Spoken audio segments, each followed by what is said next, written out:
Allô, moi c'est Judith, je suis orthophoniste et je travaille avec les gens qui bégayent depuis 2008. Et moi, c'est Geneviève. Je suis candidate au doctorat en sciences de l'orthophonie et je suis une adulte qui bégaye.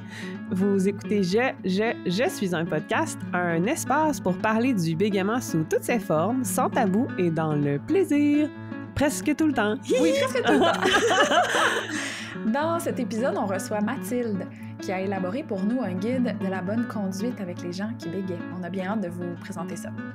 Je suis un podcast est créé par l'Association Bégaiement Communication, une association pour les adultes qui bégayent. Rendez-vous au abcbégaiement.org ou .com pour connaître les services, les ressources et les activités de l'ABC. Et suivez-nous sur Instagram, Facebook sous le nom ABC Bégaiement. Bonne écoute! Merci d'être là! Avant d'aller à la conversation avec Mathilde, je voulais définir le terme micro-agression parce qu'on en parle dans notre conversation. Puis on en a déjà parlé sur le podcast, en fait, dans des épisodes passés. Ça fait quand même quelques années, mais je me souviens plus des numéros. Oui, attends, je te dis ça. Épisode 18 merci. Et épisode 49. Donc on en a parlé quand même à 2 reprises. C'est un sujet important. Écoutez bien. Ouais. Donc, je vais le redéfinir ici parce qu'on en parle, mais sans le définir. Donc, juste pour le confort de votre écoute, votre confort cognitif. Et ton doctorat, cette fille, hein? Ça t'arrive. Oups! Une micro-agression, c'est une remarque, un geste ou un comportement qui est souvent non intentionnel et qui est bienveillant. Donc, l'intention de la personne, en fait, est bonne, mais ça exprime ou ça traduit un préjugé ou une discrimination subtile envers une personne ou un groupe en fonction de leur identité. Donc, par exemple, de leur origine, de leur genre, de leur orientation sexuelle ou de leur handicap. Dans notre cas, bien sûr, on parle des micro-agressions sur le bégaiement. Donc, ça peut être une personne qui complimente qui dit un compliment à une personne parce qu'elle a bégayé moins. Donc, hey, c'était tellement beau, comment t'as parlé, t'as bégayé moins, nanana. Tu sais, ça, c'est un compliment, puis la personne, son intention est bonne, mais ça traduit quand même cette idée, ce préjugé qu'une parole pas bégayée est meilleure qu'une parole bégayée. Alors que, c'est pas nécessairement le cas. Ce n'est pas un fait, ce n'est pas une vérité infuse. Voilà, donc ça, c'est le concept de micro-agression. Merci, Jen. Puis on avait aussi un avertissement pour l'épisode qui suit. Donc, on voulait vous dire vraiment En fait, on essaie de rappeler que les propos dans l'épisode ne reflètent pas l'opinion de tous les gens qui bégayent. On en est bien consciente. Et le but, c'est pas de dire et quoi faire aux gens. Évidemment, non, mais plutôt de susciter une réflexion sur ce que le bégaiement peut causer comme réaction, puis réfléchir à comment on peut agir selon nos valeurs quand quelque chose comme le bégaiement arrive. Donc, ayez ça en tête en écoutant l'épisode d'aujourd'hui. Oui, puis notre but, c'est vraiment pas de faire sentir les gens coupables ou de, tu sais, que vous ayez des pensées comme « Oh mon Dieu, j'ai déjà fait ça ». Tu sais, on a toutes déjà fait ou dit des choses qu'on aurait aimé peut-être réagir différemment, puis c'est normal, tu sais. Donc, il faut vraiment être bienveillant envers nous-mêmes. Oui. Et voilà. Surtout dans ce contexte des fêtes, parce que lorsque vous écouterez cet épisode, lorsque l'épisode sera en ligne, c'est en décembre 2024, donc ce guide est un peu comme un cadeau pour les fêtes. Oui! Donc, bonne écoute! Allô, Judith! Hey, salut, Jen, ça va? Oui, toi? Oui, full! Aujourd'hui, on reçoit une personne spéciale, mais on dit à chacun de nos épisodes qu'on reçoit des invités spéciaux et spéciales, parce que c'est vrai, tout le monde est spécial. C'est vrai. Tout le monde qui vient au podcast Mathilde, est essentiel et extraordinaire, particulièrement Mathilde. Allô, Mathilde? Bonjour! Est-ce que tu voudrais te présenter pour nos auditeuristes? Oui, absolument. En fait, je m'appelle Mathilde. J'ai 20 ans. Je viens de finir ma technique en travail social. Et en ce moment, je fais l'option deck back. Donc, 2 ans pour faire le bac en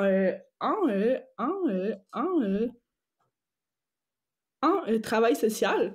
Et je travaille présentement à la protection de la jeunesse, mais j'ai de l'expérience dans plusieurs organismes communautaires.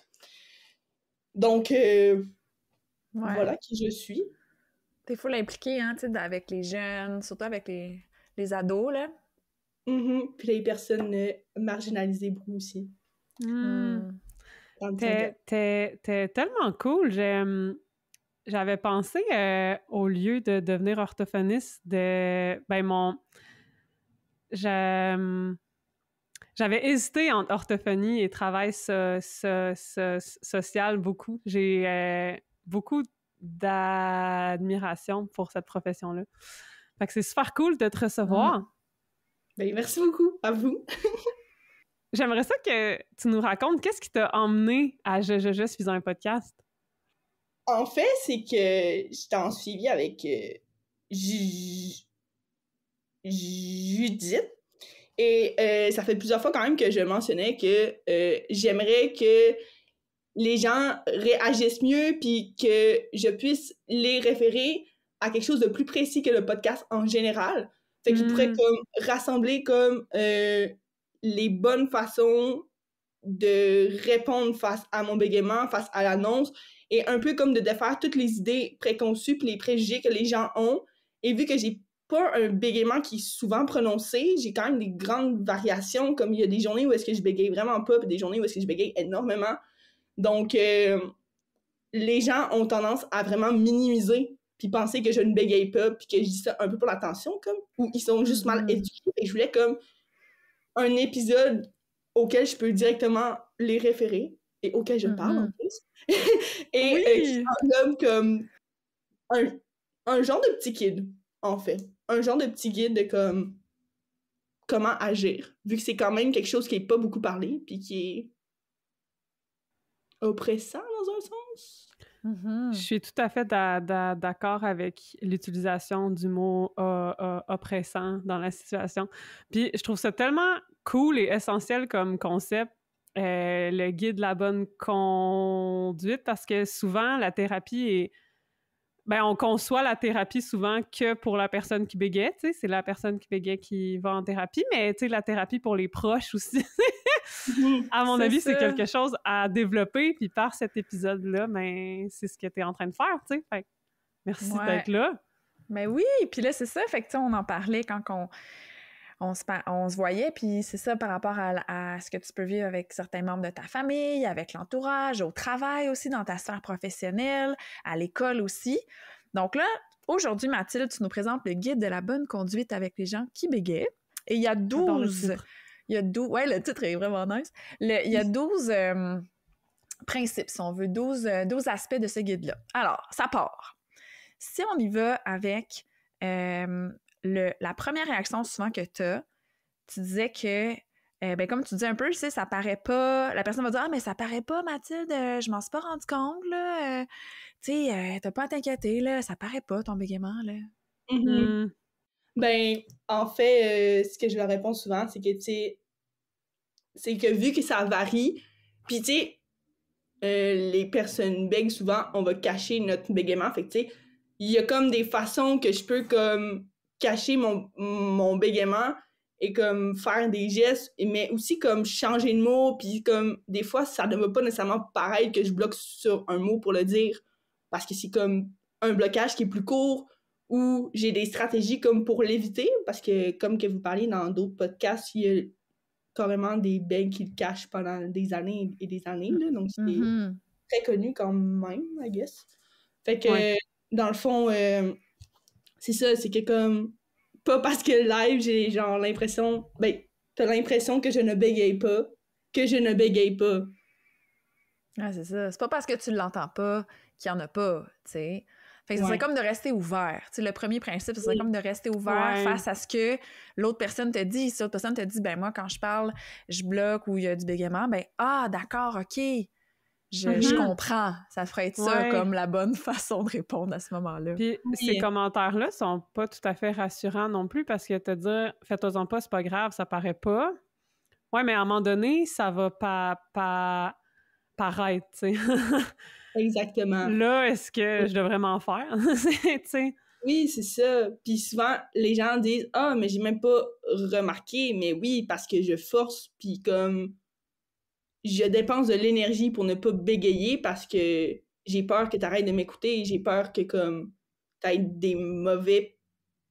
un mauvais jugement sur moi et mes capacités. Fait que c'est pour ça que je le cache, c'est entre autres. Ouais, c'est ça. Mm. OK, alors ça serait de rester ouverte face à un bégaiement qui peut être présent chez l'autre. Premier principe.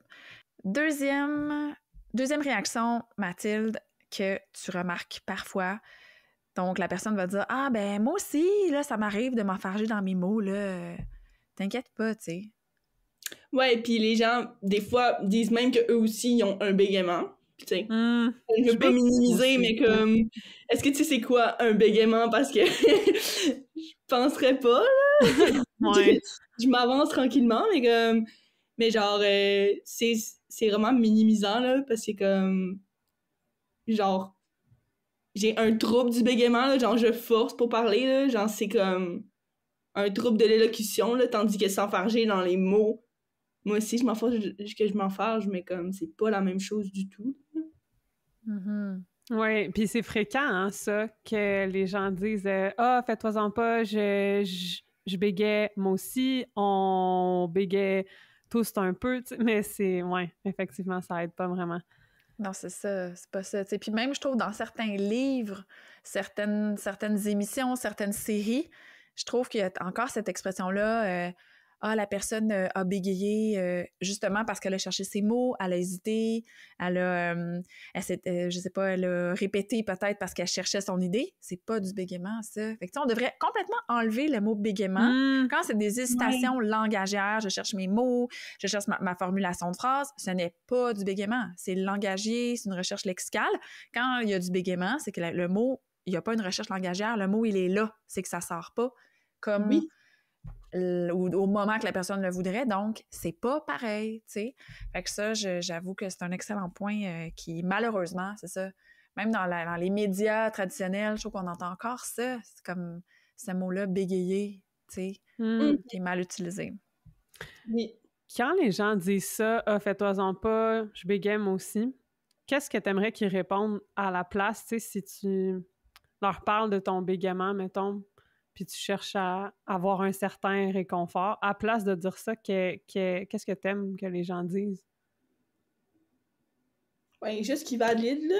Juste dire comme Ah, ok, ben super, merci de me l'avoir dit. Si jamais tu sais, comme juste le recevoir sans nécessairement comme venir se justifier ou comme venir dire « Ah, mais t'inquiète, c'est correct. » Non, si je te le dis, c'est parce que je ressens le besoin de le dire, puis il y a une raison, là.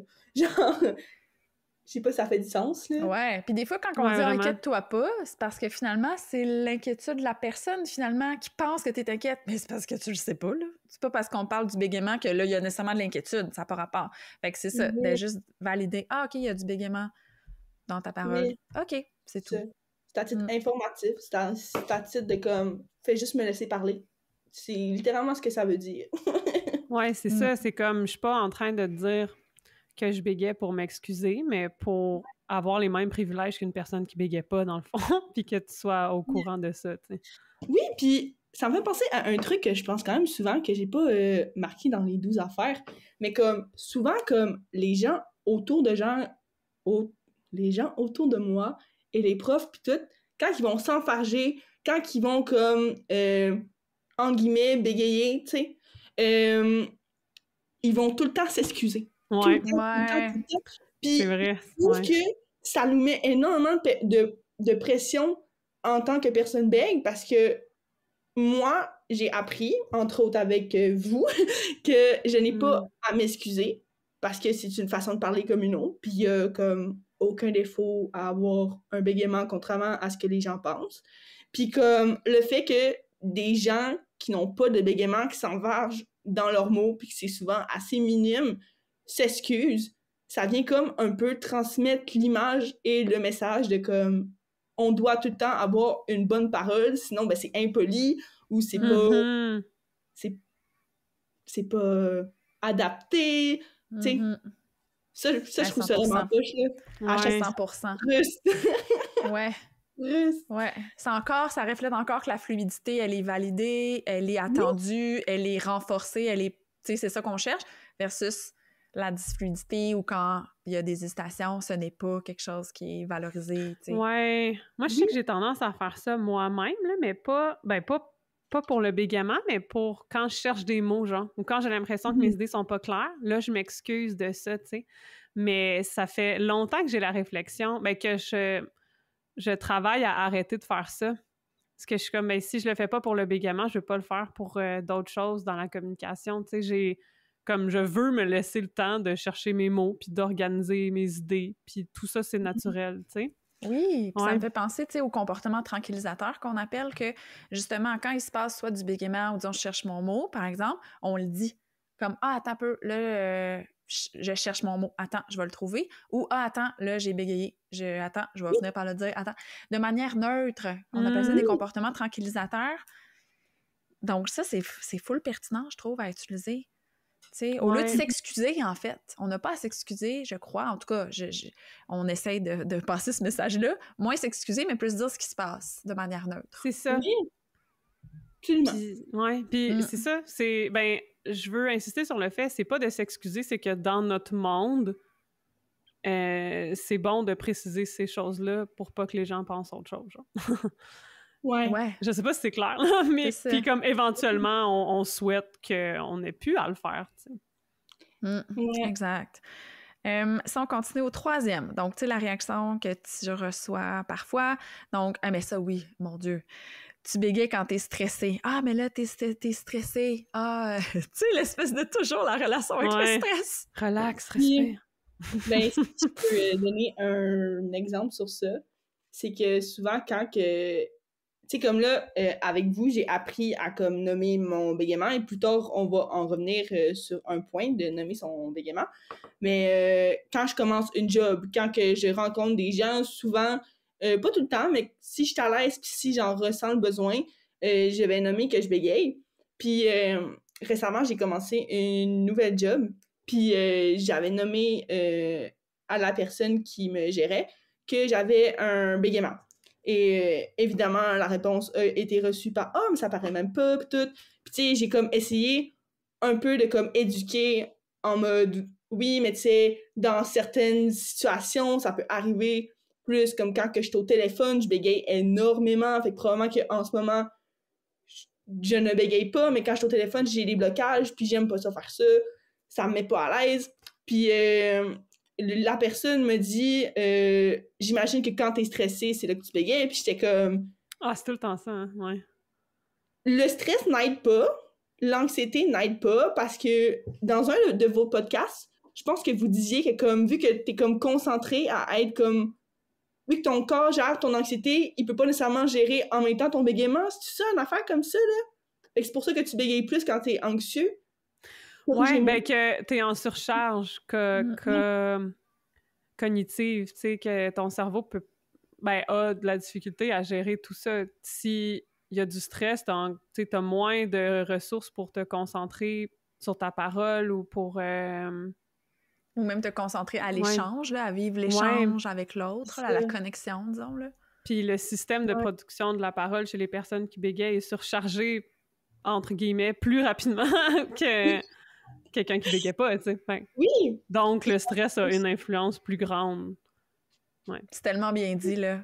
Merci! C'était pas bien dit. Puis en plus, avec comme toutes les pensées qui me viennent en tête, tu sais, c'est normal qu'en plus que dans un moment de stress, mon bégaiement soit plus prononcé. Mais ça ne veut pas dire que si je bégaye, je suis stressée. Et ça, c'est vraiment quelque chose qui consiste. Pas parce que je bégaye que je suis stressée. Il y a des fois où est-ce que je suis absolument calme. Comme là, je suis calme, j'étais avec vous, là, je suis pas stressée, je me sens accueillie et tout. Et je bégaye, mais je ne suis pas stressée. Et ça, c'est vraiment... Puis Même chose, pas parce que je bégaye que je ne suis pas préparée, pas parce que je bégaye que je ne suis pas formée, pas parce que je bégaye que je ne sais pas quoi dire. Tu sais, c'est pas ça. Puis j'insiste. Mais même ce préjugé-là est présent, ben évidemment, tous ces préjugés-là sont présents même chez, ben peuvent être présents chez des personnes qui bégaient, tu sais. Je me souviens, ça fait des années, mais j'animais un groupe de discussion pour personnes qui bégaient, puis on avait écouté une vidéo de Mark Winsky, qui est un acteur qui bégait, puis il bégayait ouvertement, puis là, il y a des gens qui ont lancé le commentaire « Hey, il est vraiment stressé, hein? » Là, j'étais là, mais il est pas... Non, comme il a l'air full calme, tu sais.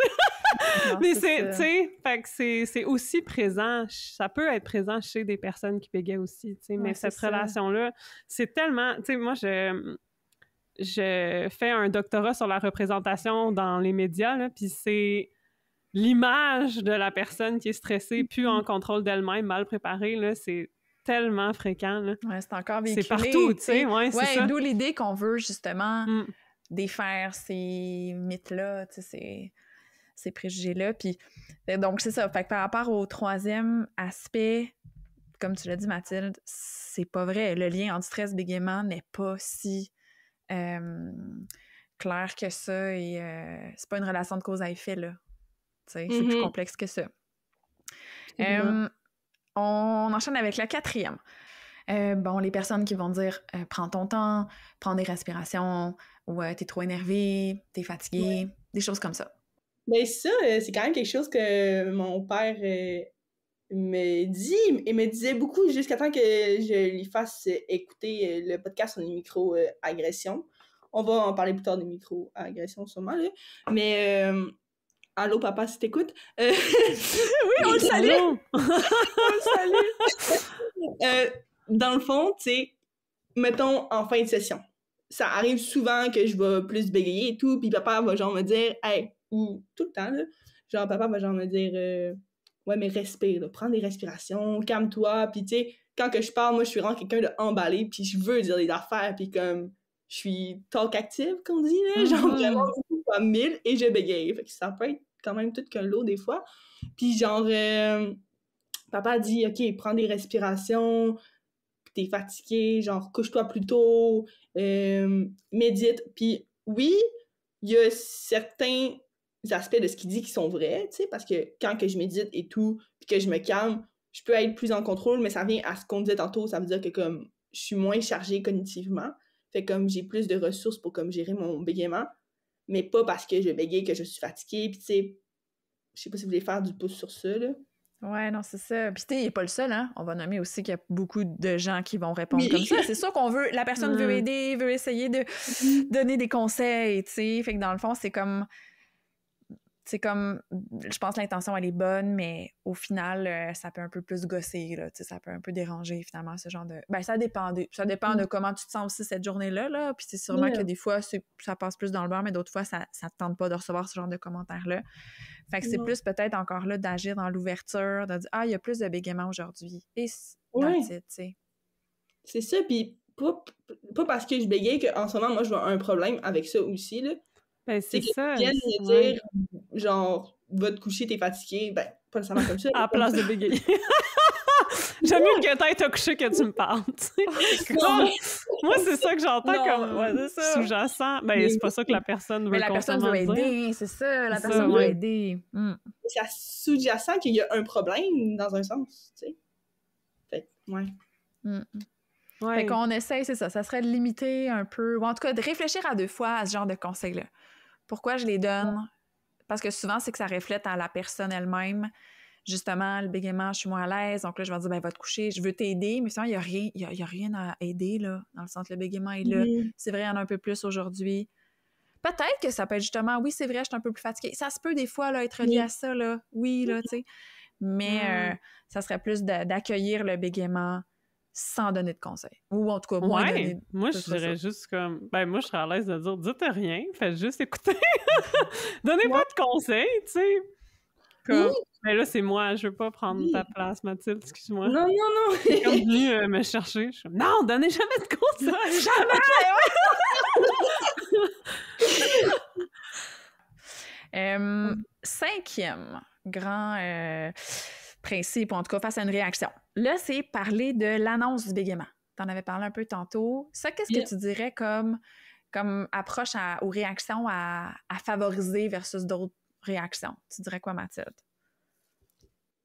Ben, je pense que ça vient un peu à ce qu'on a dit tantôt, tu sais, fait que de pas minimiser pis tout, parce que vraiment, l'affaire qui se cache derrière mon annonce de bégaiement, c'est que j'ai une peur fondamentale d'avoir l'air weird, d'avoir l'air peu préparé, que, genre, les gens aient des préjugés sur moi.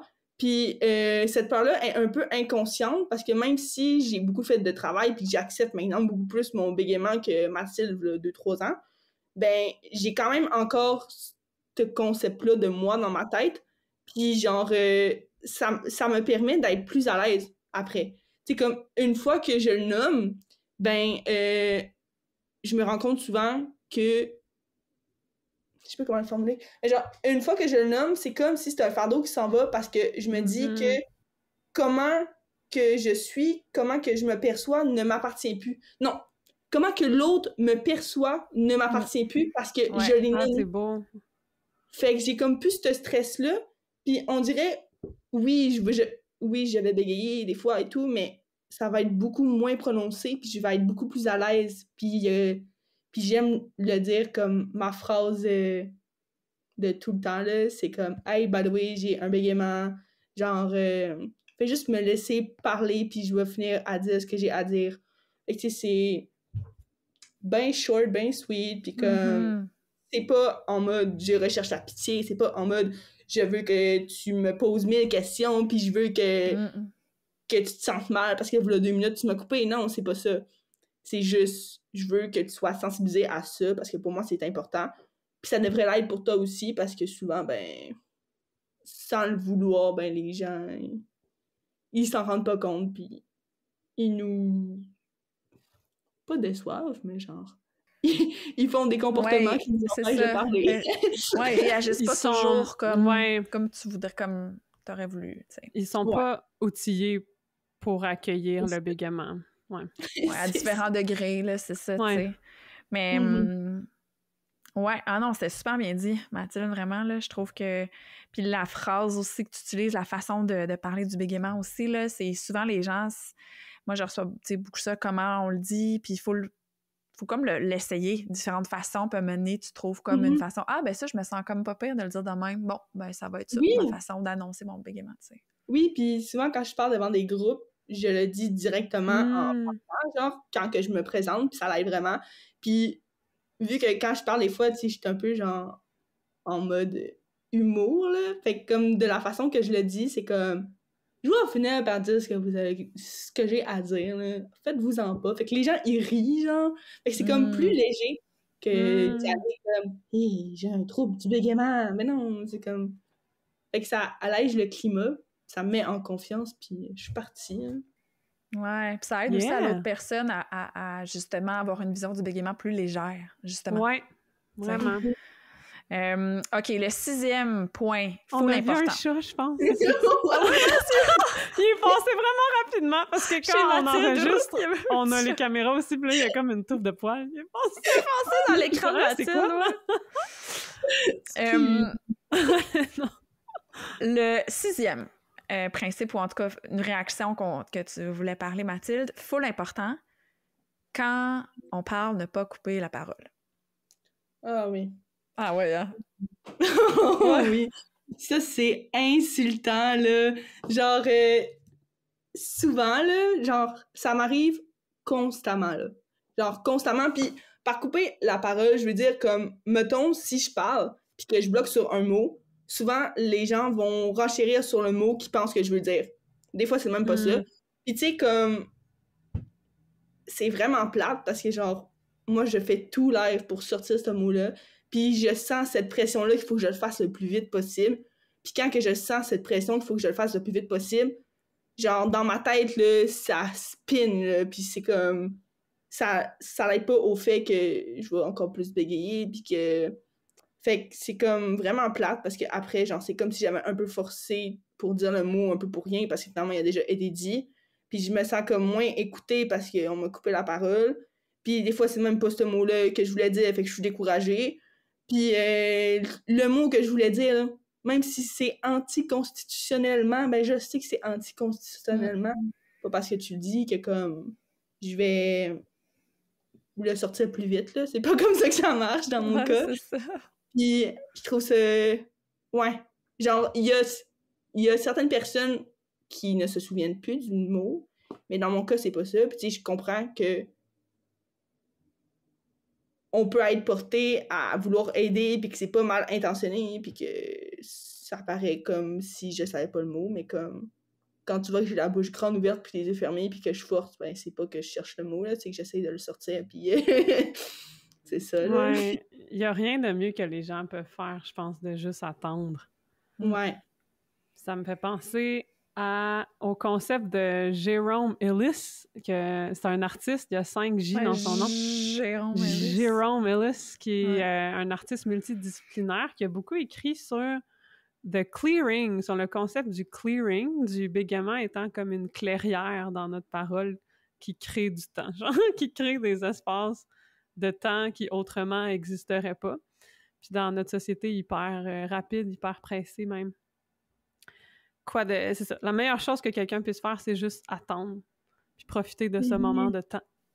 Vraiment. Ouais, ça crée le Space to Stutter, là, ça crée un espace. Puis on pourrait mettre tous les liens aussi pour Space to Stutter, pour Jérôme Ellis, puis Mark Winsky qu'on a parlé tout à l'heure. On va mettre les infos dans la description de l'épisode.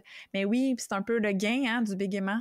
Tu sais, le temps, là, pourquoi pas profiter d'avoir ce temps-là pour se poser. Il n'y a rien qui presse, tu sais. Je veux dire, on va-tu vraiment mourir, là, si là, il n'y a pas comme le mot qui sort anticonstitutionnellement là? Je pense que personne va mourir, là, tu sais. Ouais. Puis pour rebondir sur ce que Judith disait plus tôt, souvent, ben, ce qu'on dit, là, les mauvaises conduites que les gens font, c'est parce que les gens sont mal à l'aise avec le rythme irrégulier de la conversation que le bégaiement génère, tu sais. Fait que j'imagine qu'il y a des gens qui vont comme rebondir sur le mot bégayer parce qu'il y a un peu de ça aussi, je pense, tu sais. Mais accueillez votre mal-être, tu sais, c'est juste inhabituel, c'est pas mauvais, genre. Ouais, absolument. Exact.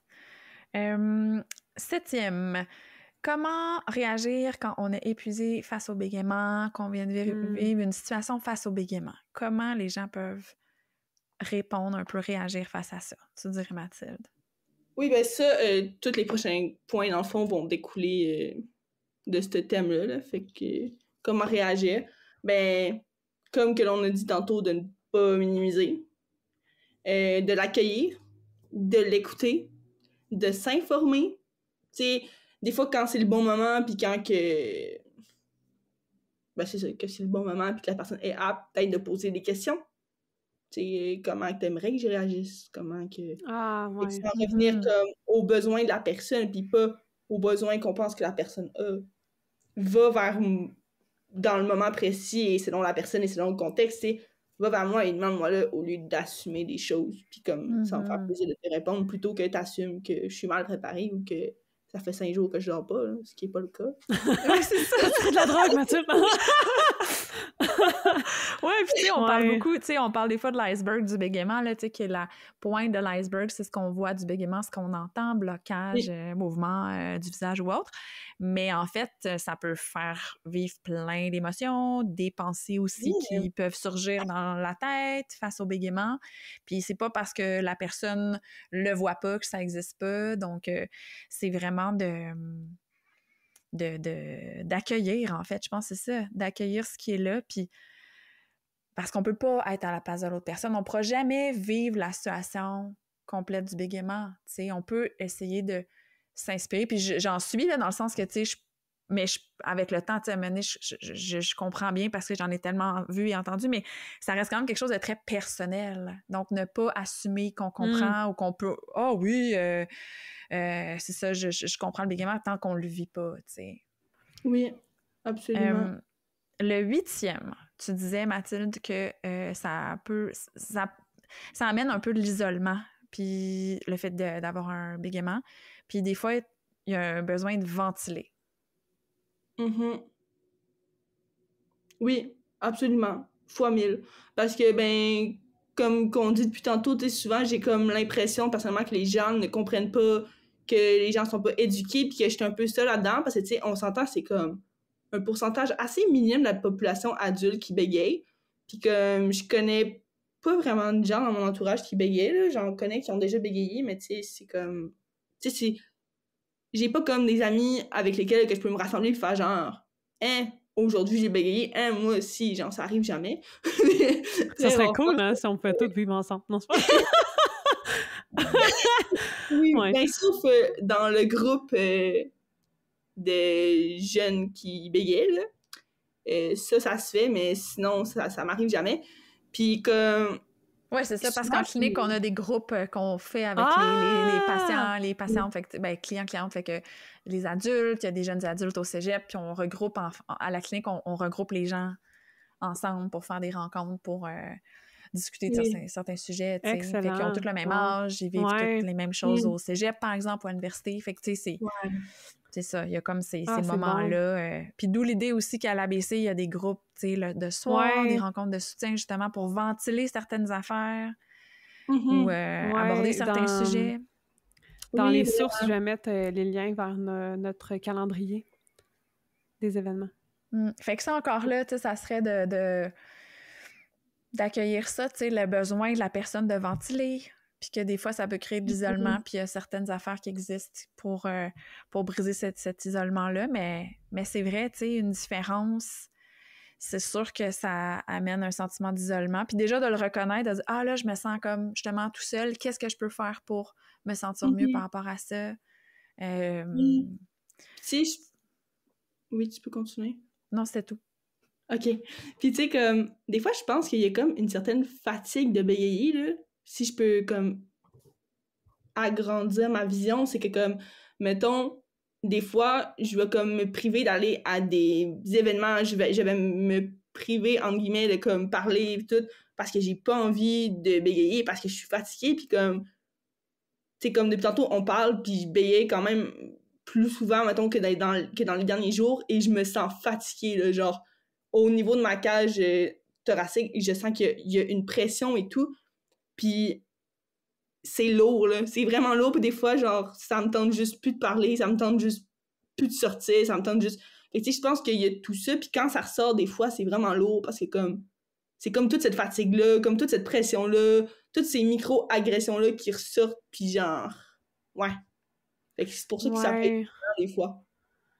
Puis pour revenir à ce que tu disais sur l'iceberg, que les gens voient pas tout, ben, tu sais, je sais pas si ça t'arrive des fois, mais des fois, nos proches vont nous encourager à sortir de notre zone de confort, ce qui est pas mauvais. Tu sais, va donc au party ou je sais pas quoi, tu sais, mais en même temps, des fois, c'est bon d'être comme, j'en ai eu assez aujourd'hui, ça me tente pas de dealer avec le bégaiement ou la réaction des autres, tu sais. Fait que c'est comme... C'est pas parce que on fait pas les efforts, tu sais. Vraiment, comme j'ai l'impression que les gens voient pas les effets de la stigmatisation, dans le fond. Mais aussi de la fatigue que le bégaiement peut causer, tu sais, ça... C'est pas pareil de sortir à un party quand, ben, tu sais que tu bégayeras pas en te présentant à quelqu'un, tu sais. Ouais. Versus, tu sais que ça peut arriver, puis là, est-ce que... Moi, il y a des fois, je me dis ça, est-ce que j'ai l'énergie de dealer avec ça ce soir, ou genre, je risque de me fâcher après quelqu'un. C'est peut-être mieux que je reste chez nous si c'est le cas, tu sais. En même temps, des fois, ça peut être bon de se fâcher aussi, tu sais, tout est relatif. Bref, mais ouais, de voir que c'est nuancé, tu sais. D'écouter, d'essayer de se connaître, de s'observer, puis d'écouter son corps, d'écouter ses limites aussi. Oui, en puis que fonction nos de la proches journée. soient conscients de ça, tu sais. Oui, c'est ça. Puis tu sais, ça amène aux 3 derniers, en fait 4 derniers, le 9e, c'était justement, on en avait un peu parlé, mais tu sais, s'assurer de mettre l'accent sur comment la personne se sent, mais pas comment vous pensez qu'elle se sent, tu sais. Donc, de pas assumer telle ou telle émotion ou assumer telle ou telle réaction, puis peut-être valider le besoin, comme tu disais, de la personne, tu sais. Veux-tu un câlin? Veux-tu en parler? As-tu d'autres choses que je peux faire pour t'aider dans ce moment-ci, tu sais? Versus trouver des solutions où justement, bon, ben, je le sais, qu'est-ce que tu peux faire? Ben, va te coucher, va faire ta... Ouais. Fait que, ouais, ça revient un petit peu à revenir à ça, là, de vraiment faire confiance que la personne sait ce qu'elle a besoin. Des fois, on le sait pas aussi, hein? Des fois, juste justement d'en parler, ça fait du bien. Juste de ventiler sur ça, des fois, juste de tout dire, là, ce qui s'est passé, là, ça fait tellement du bien. Pour rebondir sur, tu sais, demander à la personne qu'est-ce que je peux faire pour toi, tu sais, j'avais vu une image sur les réseaux sociaux qui s'appliquent tellement ici, là, qui disait il y a tellement de conflits qui peuvent être évités si on demande juste est-ce que tu es en mode ventilé ou en mode solution. Puis ça s'applique tellement ici, tu sais, de pas assumer ce que la personne ressent, mais demander, là, c'est un concept de base, pas juste pour le bégaiement, mais oui, pour beaucoup de choses dans votre vie. 100%. Fait qu'il en resterait 3. Veux-tu les énumérer? Ben, nous parler des 3 derniers, Mathilde, principes dans ton guide. Oui, ben dans le fond, il y a aussi le fait que l'on a beaucoup de préjugés envers nous-mêmes. Fait que souvent, ça va venir comme teinter mes réactions, puis aussi, ben ça va venir comme que je disais, un peu comme remplir mon vase d'émotions face au bégaiement. Fait que, tu sais, comme par exemple, je sais que quand je parle, ça peut ralentir, qu'il y a des gens qui peuvent trouver ça lourd. Ben ça, c'est comme tous des préjugés que j'ai envers moi-même aussi.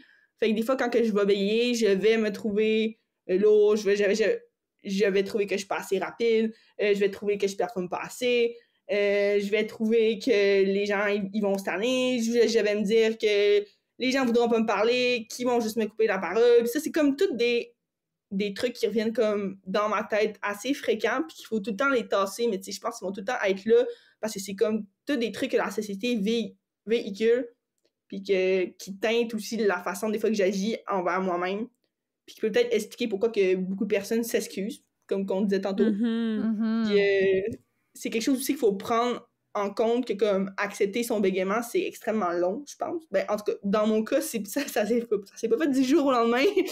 Puis vu que c'est vraiment vu comme un défaut par beaucoup de gens, ben, on dirait que moi-même, des fois, je le vois vraiment beaucoup comme un défaut. Puis comme que je mérite pas de parler dans cette situation-là, que je devrais me la fermer, puis tout. Fait comme c'est toutes des choses qu'on se dit à nous-mêmes, puis qui peut vraiment venir teinter comme comment on se sent, là. Ah, c'est bien dit. Ouais, puis les comportements aussi, tu sais, justement, de prendre la parole ou pas, tout ce qui est dit, tout ce que notre tête envoie comme pensée, puis c'est exact, ouais. Il y a quelqu'un qui m'avait dit... Ah! Oui, continue. Ouais? Il y a quelqu'un qui m'avait dit « aie plus confiance en toi, non. » Mais c'est tellement pas une question de confiance en soi, c'est réducteur de dire ça. Mais comme tu l'expliques, c'est des processus sociaux tellement plus complexes que la simple confiance en soi, puis tu l'as magnifiquement bien dit. Ouais, fait que ça serait le 10e principe du guide de la bonne conduite. Le 11e principe, Mathilde? Oui, ben, c'est de s'informer. C'est de faire comme vous faites live, puis d'écouter les podcasts, d'aller lire sur ça. Puis, tu sais, comme que l'on disait plutôt dans comme tous les commentaires souvent que l'on reçoit, ben, c'est un manque d'éducation extrême, là. Ben, extrême. C'est intense, là, mais on se comprend. Mais tu sais, comme quand que les gens disent que comme... ben, quand que je leur dis que je peux pas guérir, là, que je vais tout le temps payer toute ma vie, puis que je me suis déjà fait dire « OK, mais t'as bien